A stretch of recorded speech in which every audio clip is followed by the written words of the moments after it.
धन्यवाद आप सभी का। अनुपम जी, आपके लिए विशेष तालियां।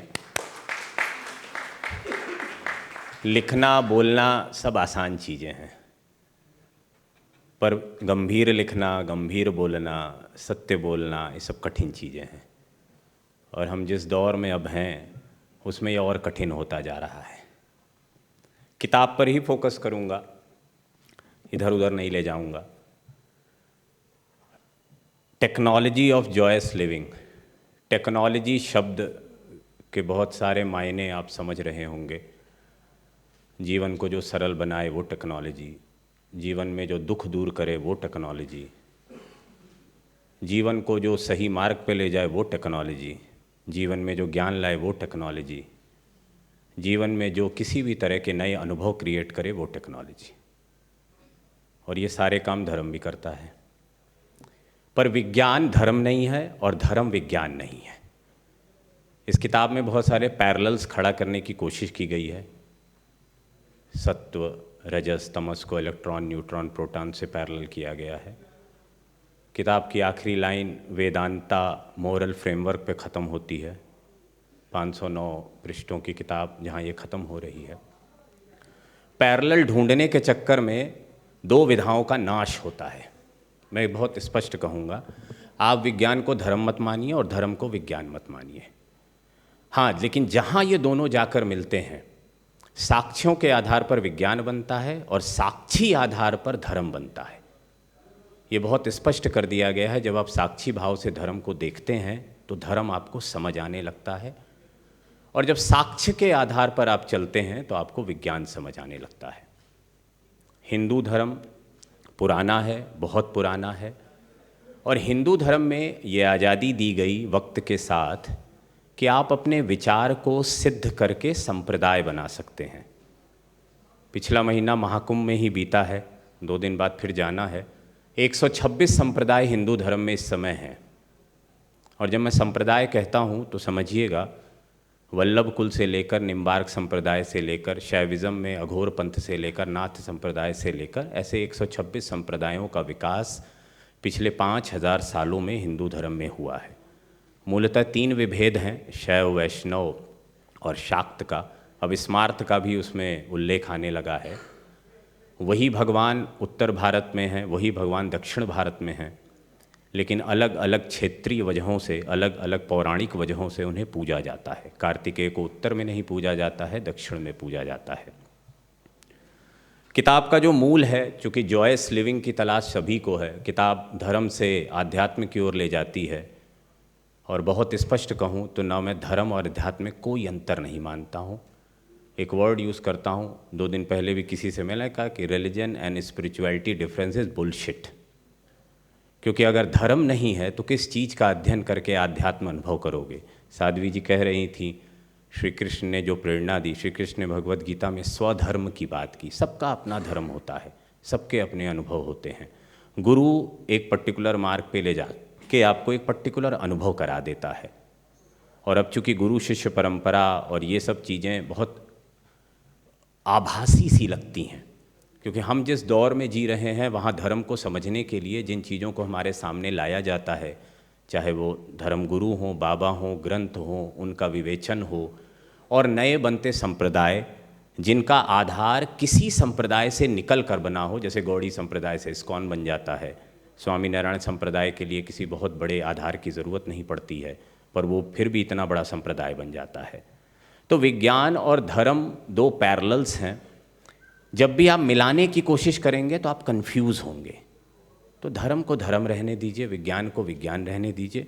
दोनों में साक्ष्य की ज़रूरत होती है, और जिन धर्मों का विकास समय के साथ हुआ है उनमें साक्ष्य रखे जाते रहे हैं। हिंदू धर्म में टीकाएँ लिखकर जगत गुरुओं से, काशी विद्वत परिषद से, ऐसे बहुत सारे संगठन हुए जिनके द्वारा संप्रदायों का विकास हुआ है। द्वैताद्वैत से द्वैतवाद, विशिष्टाद्वैत, इन सब बहुत सारे सिद्धांतों का हिंदू धर्म में विकास केवल इस आधार पर हुआ है क्योंकि वहाँ पर कोई शोध कर रहा था। हम जब आज के संतों को देखते हैं, ऋषियों को देखते हैं, बाबाओं को देखते हैं, तो हमें समझ नहीं आता है ये कर क्या रहे हैं।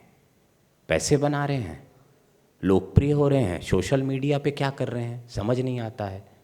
तो हम मजबूर हो जाते हैं उन्हें एक ब्रैकेट में रख कर देखने के लिए, और वो ब्रैकेट पॉलिटिकल होता है कि ये बाबा इसके साथ खड़े हैं, ये इसके साथ खड़े हैं। लेकिन अगर कुछ थोड़ा सा पीछे जाकर आप देखेंगे तो आपको ये समझ आएगा कि दरअसल संतों को जिन परंपराओं के निर्वहन की जिम्मेदारी दी गई थी कलयुग में, और ये पुराणों में लिखा हुआ है, स्वामी जी जानते होंगे कि कलयुग में सन्यासी हो ही नहीं सकता है।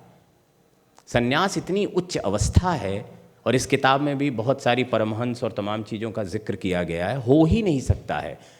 क्योंकि जिस परंपरा, जिस मर्यादा, जिस अनुशासन की बात की गई है, और अभी आप महाकुंभ के मेले की बहुत सारी फुटेज नागा साधु और उनकी अवस्थाओं के बारे में सुनते हैं तो आपको लगता होगा ओ वाओ व्हाट अमेजिंग कि नागा साधु नंगा रह लेता है, ठंडी नहीं लगती है, ये करता कैसे है। तब भी आप यकीन नहीं कर पाते हैं कि कोई हठ योगी कैसे 20 साल से हाथ उठाए खड़ा, और किस लिए खड़ा है भाई, करना क्या, इसको कोई काम धाम नहीं है क्या। तो बहुत प्रैक्टिकल होके सोचेंगे तो जिन अनुशासन मर्यादाओं से धर्म चलता है, जिस टेक्नोलॉजी से धर्म चलता है, टेक्नोलॉजी का मतलब है टूल्स, टूल्स का मतलब है नियम। नियम है कि एक प्रयोग को न्यूटन अगर 800 बार करता है और उसके बाद सफल होता है, तो वो भी साधु भी एक प्रयोग को 800 बार करता है। एक जीवन में केवल नाम जप जिस साधु को दीक्षा दी जाती है, वो कम से कम करोड़ों जाप करता है, उस मंत्र को सिद्ध करता है, मंत्र बताता भी नहीं है। पर वहीं रोचक ये है हिंदू धर्म की बात कि जब हिंदू धर्म में रामानुजाचार्य को उनके गुरु मंत्र देते हैं तो वो जाके उसे सार्वजनिक कर देते हैं। वो सीधे जाते हैं और कहते हैं मंत्र तो मेरे गुरु ने मुझे दिया था कान में और मुझे इसका नाम जप करना था, लेकिन मुझे लगता है इससे सबका कल्याण होना चाहिए। और इस तरह से हिंदू धर्म प्रोग्रेशन की ओर बढ़ता है। आज हम बहुत सारी दकियानूसी चीज़ों के बारे में बात करते हैं, जैसे अभी भाई साहब हिंट कर गए पर्चा लिखने को। मूल यह है कि भविष्य जानने की ललक सदैव से रही है, और राम भी तो भविष्य बताकर ही पैदा हुए। एक ऋषि आया, यज्ञ करवाया, किस लिए किया सबको पता था। तो विद्याएं सदैव रही हैं, और जिन विद्याओं को लेकर हम आज बहुत चकित हो जाते हैं उनको केवल दिक्कत है हमारा ज्ञान बहुत कम है। किताब इसी भाव से लिखी गई है, और मेरे हिसाब से सार गर्भित किताब है, बहुत कुछ समेटा गया है। तो कुछ पल निकाल कर पढ़िएगा, आपको आनंद आएगा। और हिंदुज़म या कोई भी रिलीजन, स्वामी जी पंथ कह रहे थे, मैं रिलीजन ही कहूँगा, क्योंकि अब हम अतीत में जाके कोई चीज़ बदल नहीं सकते हैं। समस्या यह है कि जिस रिलीजन की आबादी 1.5 अरब हो चुकी है, हम उसे नकार नहीं सकते हैं। मैं तो स्वामीनारायण को भी नहीं नकारता हूँ। हर दिन बहसें चलती रहती हैं कि वो हनुमान जी की बेइज्जती करते हैं, क्योंकि हम उस युग में हैं जहाँ नकारने से सत्य नहीं सिद्ध होता है, लेकिन हाँ लिखने से सिद्ध हो जाता है। तो अगर उन्होंने शोध करके अपना जीवन खपा के इतने शब्द लिखे हैं, कम से कम 1 लाख शब्द होंगे इसमें, तो स्वाभाविक है उसमें कोई ना कोई एक लाइन होगी। उसी तरह जैसे सुबह व्हाट्सएप पे आपके एक मैसेज आता है और कोई एक लाइन आपको बड़ी अच्छी लग जाती है, और उस दिन आप अपने मूड से उसको मैच कर लेते हैं। हो सकता है दूसरे दिन वही लाइन बेकार लगे, अरे ये क्या फालतू भेजा है, संघर्ष करने से सफलता मिलती है। पर एक दिन किसी दिन जब संघर्ष कर रहे होंगे तो लगे अरे क्या लाइन भेज दी है। तो ये सब प्रासंगिकता का मूल आयाम है कि प्रासंगिकता तभी होती है जब हम उस मेंटल फ्रेम में होते हैं। तो आपके जीवन में भी धर्म तभी घटेगा जब आप उस मेंटल फ्रेम में होंगे। प्रेमानंद जी को सुनने से धर्म नहीं घटेगा, बहुत अच्छा लगता है सबको सुनना, लेकिन आप क्या सुनकर अप्लाई कर पा रहे हैं? पढ़ना तो बहुत दूर की बात है, अब तो बहुत सहज है, मोबाइल उठाओ दिन भर सुनते रहो।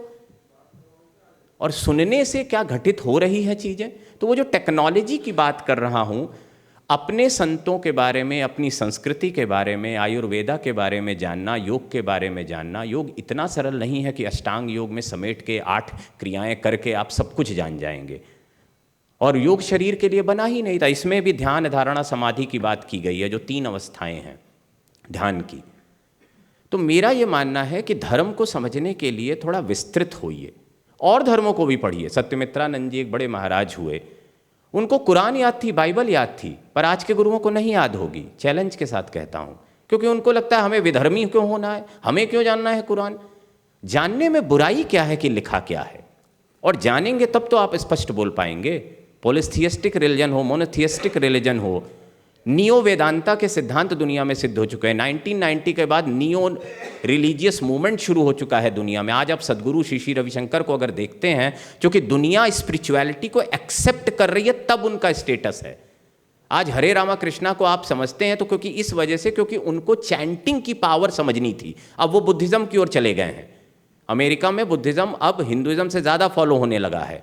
लेकिन हम इन रियलिटीज़ को एक्सेप्ट तो करें कि चैंटिंग की जिस पावर को प्रभुपाद 1961 में लेकर वहाँ, जब 65 में लेकर वहाँ जाते हैं, वो अब धीरे धीरे कन्वर्ट हो रहा है। जिस वेदांता को स्वामी विवेकानंद लेकर अमेरिका जाते हैं, वो अब नियो वेदांता में, पॉल निल्सन नाम के एक व्यक्ति हैं, इंडोलॉजिस्ट हैं, उन्होंने उस सिद्धांत को गढ़ा कि नियो वेदांता होता क्या है। जिस कपिल मुनि ने सांख्य शास्त्र की रचना की, वो ईश्वरवादी था। पता नहीं आप लोग कपिल को जानते हैं या नहीं जानते। एक निरंजनी अखाड़ा है, हो सकता है आप लोगों ने सुना हो। स्वामी कैलाशानंद तो सुना ही होगा, स्टीव जॉब्स की पत्नी जिनके यहाँ आके रुकी, लोकप्रिय से ले चलता हूँ। वो निरंजनी अखाड़ा के हैं। निरंजनी अखाड़ा के आचार्य महामंडलेश्वर हैं, जिसके गुरु थे कपिल। हमारे शास्त्रों में 71 गुरुओं की गणना है आदि शंकराचार्य के पहले। 71 गुरुज हुए। जैसे इस्लाम में 125 नबी हुए।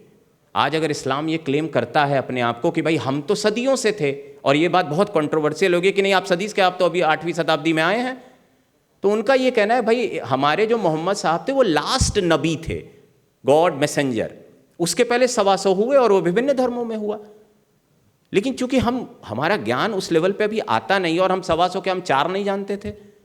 उनकी माँ यहूदी थी, उनकी बहन यहूदी थी, तो यहूदियों का धर्म था। और जब यहूदियों का धर्म था तब भी एक अलग धर्म चल रहा था जिनको पैगन्स कहते थे। तो धर्म जड़वत नहीं है, और 5000 सालों से अगर कोई धर्म स्थिर है तो वो इवॉल्व हो रहा है। अगर इवॉल्व नहीं होता तो खत्म हो जाता। पैगन्स खत्म हो चुके हैं, बहुत सारी इंडिजिनस रिलीजन्स खत्म हो चुकी हैं। ऑस्ट्रेलिया में, यूएस में रेड इंडियंस जिनको फॉलो करते थे, क्योंकि उनमें प्रासंगिकता, उनमें साइंटिफिक टेम्पर नहीं आया। आज हिंदुइज्म में आज भी हिंदुइज्म, मैं ये कहूँगा और अब तो दावे से कहूँगा कि एकमात्र धर्म है जो संप्रदाय बनाने से खुद को नहीं रोकता है। आज अगर स्वामी जी चाहें तो किसी भी भगवत गीता के किसी एक, महाभारत के एक किसी सूत्र पे वो टीका लिखकर अपना संप्रदाय बना सकते हैं। स्वामी रामदेव जी ने 2 साल पहले बनाया, 108 लोगों को दीक्षित किया। तो रोक नहीं है। और नेति नेति का सिद्धांत इसीलिए हिंदुइज्म के साथ चलता है। लेकिन इसका मतलब ये नहीं कि और धर्म दकियानूसी हैं, वो भी बढ़ रहे हैं, क्योंकि उनके यहाँ भी जो गुरुज आए। बिल ब्राइसन की एक किताब है a brief history of everything. उस किताब में ये उन्होंने बताया कि जो पादरी थे, जो कि चर्चेज में रहा करते थे, उनके पास इतना समय होता था सुबह की आराधना के बाद कि वो दिन भर साइंटिस्ट हो गए। उन्होंने पाइथागोरस की बहुत सारी रचनाएं कर दी, गणित के बहुत सारे सिद्धांत कर दिए। तो हमारे ऋषियों के पास भी, कणाद की हम नाम लेते हैं, कणाद ने अणु की खोज कर दी, चरक जी ने आयुर्वेद की खोज कर दी, सुश्रुत ने सर्जरी कर दी। तो उनके पास भी वक्त होता था, और वो इसीलिए ऋषि कहे जाते थे, क्योंकि ऋषि मीन्स साइंटिस्ट। वो एक चीज़ पे विचार करते थे, और किसी भी चीज़ पे आप भी विचार करना शुरू कर देंगी तो सीधी सी बात है किसी ना किसी लेवल पे तो पहुंच ही जाएंगे। ध्यान इसी को कहते हैं कुल मिला जुला के। तो किताब बहुत अच्छी लिखी गई है। मैंने थोड़ा थोड़ा पढ़ने की कोशिश की है, पूरा अभी रास्ते में पढ़ लूँगा। आप भी पढ़ें, खरीद कर पढ़ें। मैं भी इसके पैसे देकर जाऊँगा, क्योंकि मैं धर्म में बहुत उस भाव से काम करता हूँ कि मुझे देना है, लेना नहीं है। और सारे धर्मगुरु इसी भाव से काम करते हैं। समझने में थोड़ी अभी दिक्कत होगी, क्योंकि अगर 10,000 पंडाल महाकुंभ में लगे हैं और डेली 20 लाख लोग खाना खा रहे हैं, कौन खिला रहा भाई साहब? सरकार खाना नहीं खिलाती है। सरकार टेंट देती है, फर्नीचर देती है, लाइट देती है, पानी देती है, और सारी चीज़ें देती है, पर खाना संत खिलाता है, और आप ही के पैसे से खिलाता है। उसको कोई लेकर, अनुरुद्धाचार्य को लेकर कोई शर्म नहीं है कि आपसे दान मांग के खिलाएगा। कोई दिक्कत नहीं है, उसको सेवा करनी आपसे मांगेगा। और इसीलिए बाद के धर्मों में दशांश का एक क्रम लाया गया। सिख धर्म में सीधे कहा जाता है दशांश दो भाई, हम सेवा करेंगे। हिंदू धर्म में उसे पुरुषार्थ कहा गया, धर्म अर्थ काम मोक्ष। तो एक दान देने की प्रक्रिया रही है। हालांकि कलयुग है, कलयुग में ये सारी चीज़ें बड़ी रोचक है। पूरी शंकराचार्य महाराज जी को सुनिए, वो बताते हैं हिंदू धर्म में ये बताया गया है कि कलयुग में क्या क्या होगा। अब हम संभल में जाके रुके हैं और ढूंढ रहे हैं कल की अवतार को, ये तो बहुत पहले लिख दिया गया था, वहीं होगा। लेकिन वो पॉलिटिकल वजहों से अब सामने आया है। तो बहुत सारी चीज़ों को, क्योंकि हम नास्ट्रेदमस पे तो बहुत एक्साइटेड हो जाते हैं, ओ नास्ट्रेदमस वाओ लेकिन अपने ही ग्रंथ में लिखी हुई चीज़ों को पढ़ने का समय नहीं है। अभी शॉर्टकट मोड में चल रहा है। किताब लिखी गई है, बहुत अच्छी, पढ़िए। और आपको साधुवाद है सर, आपने किताब लिखी है, विषय बहुत लंबा है। Thank you.